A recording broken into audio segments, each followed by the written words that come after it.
This presentation was recorded during the 2014 edition of the Sigmafine Users Meeting in Houston, Texas. The speaker is Kenny Arbison, Yield and Loss Control Database Administrator at Hunt Refining in Tuscaloosa, Alabama.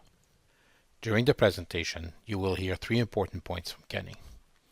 Number one, how Sigmafine brings together quality, movement, inventory, and operational data into a common model. Number two, how Sigmafine can shape the same data many different ways to satisfy the different business scenarios. And finally, number three, how Sigmafine is making sure all this information is adding up to a trustable data set. Good afternoon. My name is Kenny Harbison. It's good to be here. I appreciate Sigmafine asking us here. I've actually learned a lot today. It's been very enlightening. A little history about Hunt Refining. We're a small refinery. We're located in Tuscaloosa, Alabama. They were built in 1946. It's kind of a neat location. It's right there on the Black Warrior River. A couple of railroads going through there, so they had access to some transportation that they needed to run a refinery. They had the river for the barges and, of course, the rail cars for shipping across the railroads through there. One of the things that Hunt Refining did in 2010, they decided to expand the refinery. They had two units, a hydrocracker unit and a CCR. So when they got these units in place, they were working very well. They wanted to add some, what I'm going to call apps today, that they wanted to look and see exactly how their refinery was running. You know, they wanted to know. They had some information from some older systems that they had back in place then. So what they did is, we'll start with LIMS, and we've been discussing that pretty good. That's just the lab integration system to where lab personnel, operations personnel would get samples straight to the lab. They put their information in the LIM, so we had access to that. We can pull up a report or a lab result, and we could see what the lab results were on that product, on that tank, whatever we needed at that time. Then they decided to add a gasoline blender. Instead of doing it the old way, we wanted 3 feet out of this tank, 6 feet out of this tank, whatever, and blend it up, and we'd have an end tank, a product tank that we could load on the trucks and ship out.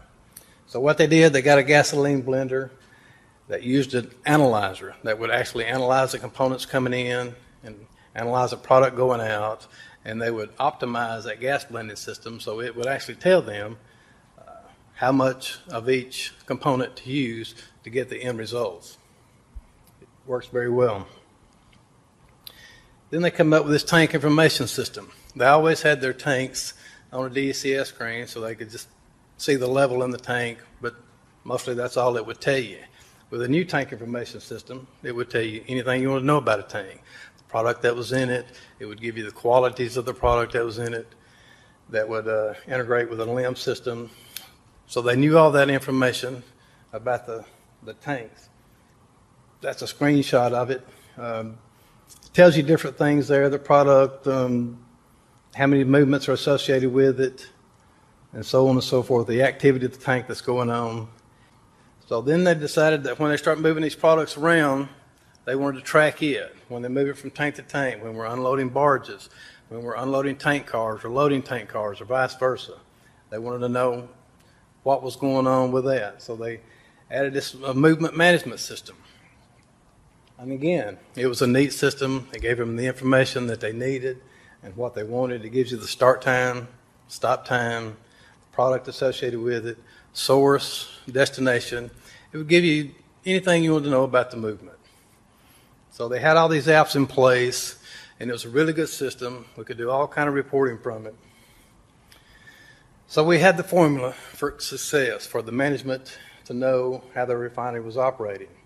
They had the LIM system, which talked to your gasoline blending system, so they could optimize that. Then they had their tank information system along with their movement tracking. So they had all these things in place, but they still didn't have the bottom line. They didn't have what they needed, what they wanted.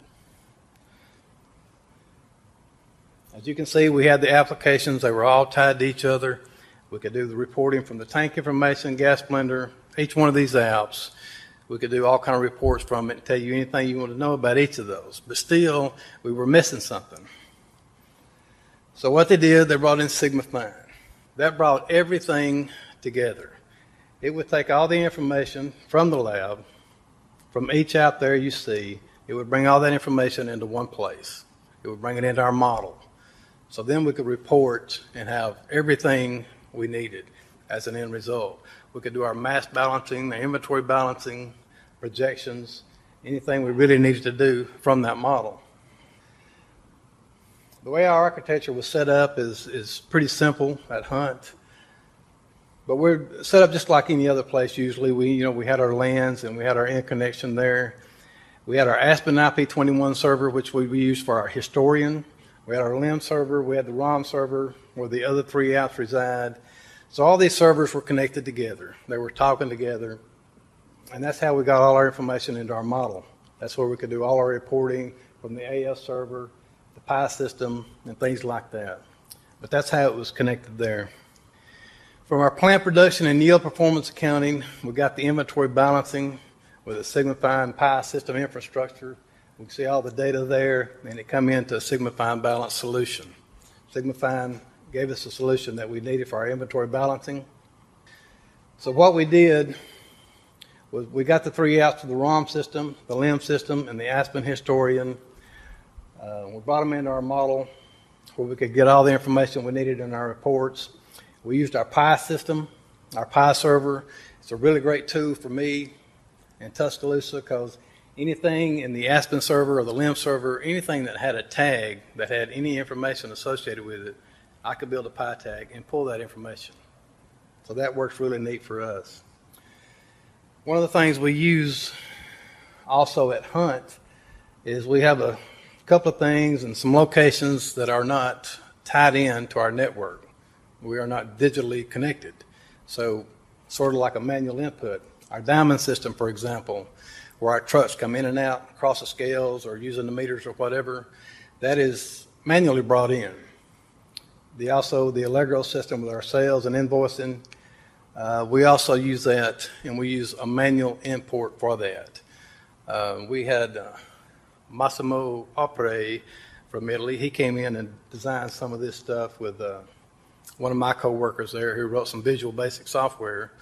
We just run a simple Excel report. It pulls that information, generates some files, and does some things, and we manually import it to our system. So we could do our reporting and have everything in there. The step 1 of that data import from our Diamond system, you can see from our Diamond and Allegro, that's just a plain text file with information on it.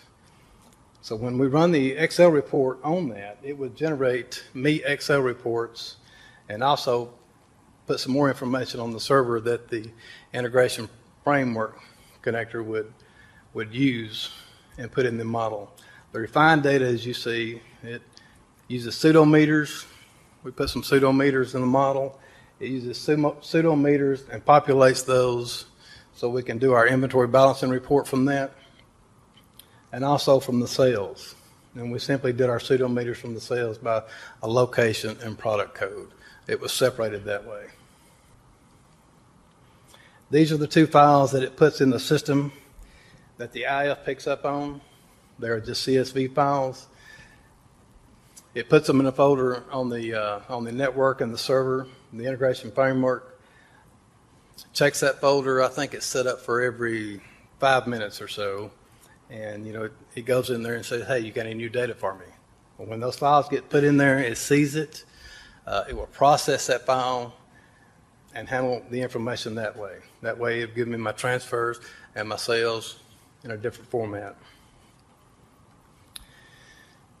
The way that format is used from our sales and from our DTNs, our Diamond system, I really call this our translator. What it does on our transfers and sales, it gives me the destination and the source, the amounts, different things like that, and puts it in a language that the model can understand and ships it to the model when we run our model. There's the LIM section of it. It does the same thing every so often. It pulls in the LIMS information automatically. All this here is done automatically.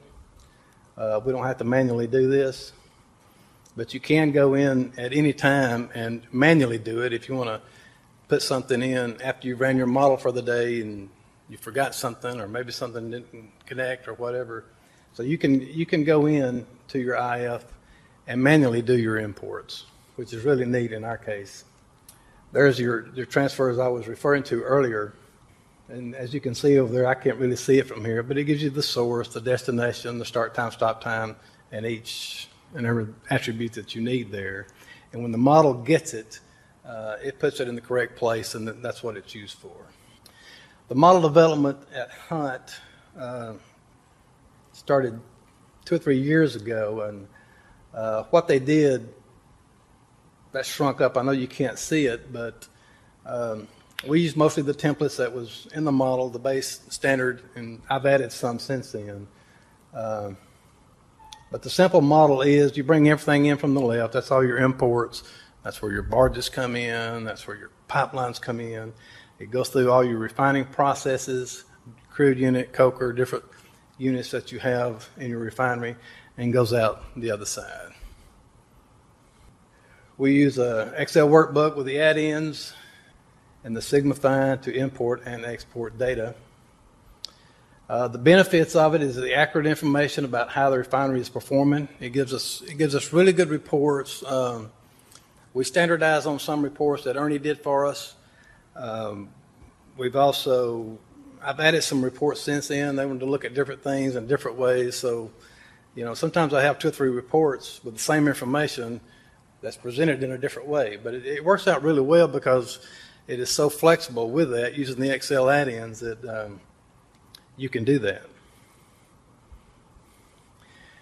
This is an example of I think they had this look like the same report up earlier, but this is the one I use a pretty good bit just for troubleshooting here. You can see I base this report on the flows here. It gives me the attachments, the reported value of that flow, the reconciled value, and the difference. So, I can see where there may be a problem right there. I mean, that will tell me when I run that report if I've got a meter that's not working right or a flow that don't look right.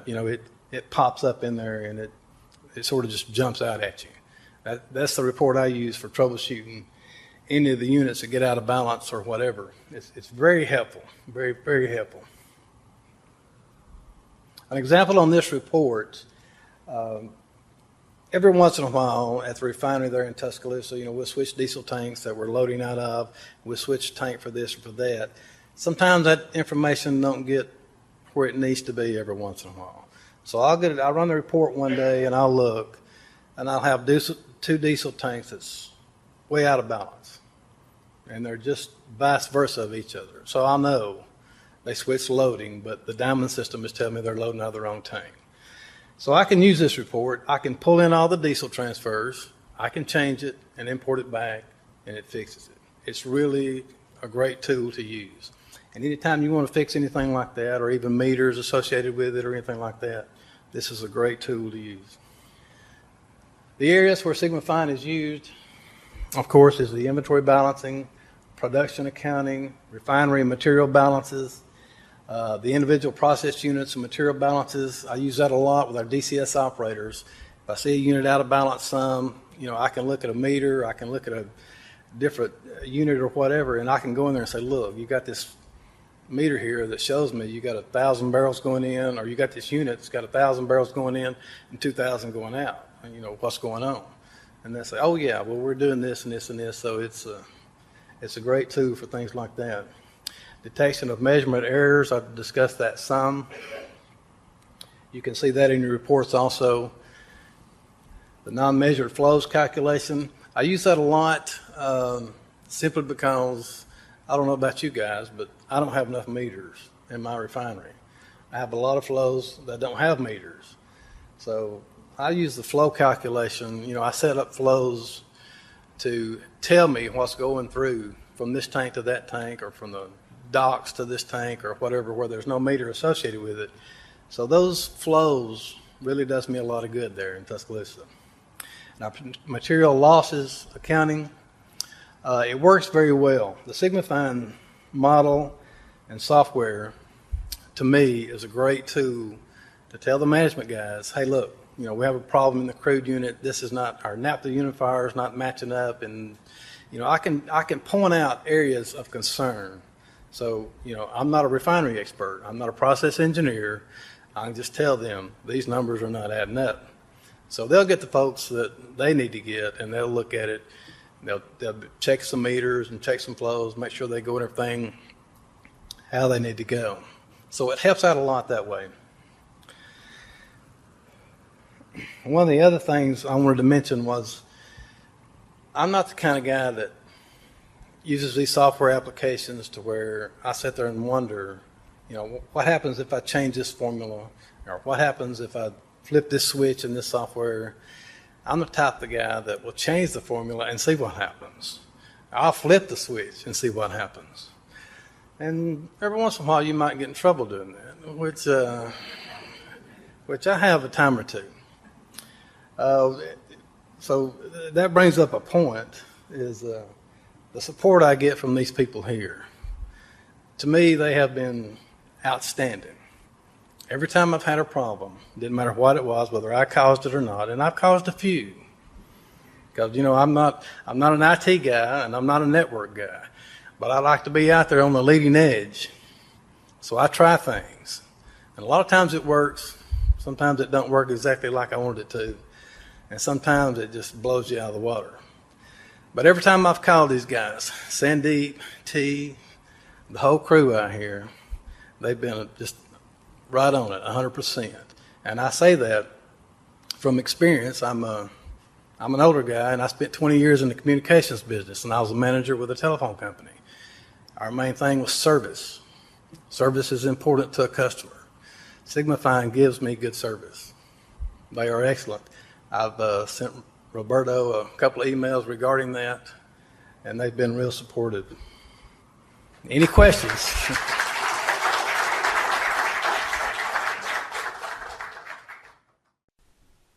Thank you for listening to another Innovative Solutions by PIMSoft. To find out more, contact us via our website or schedule an inquiry at sigmafine.pimsofting.com/company/contact us/inquiry.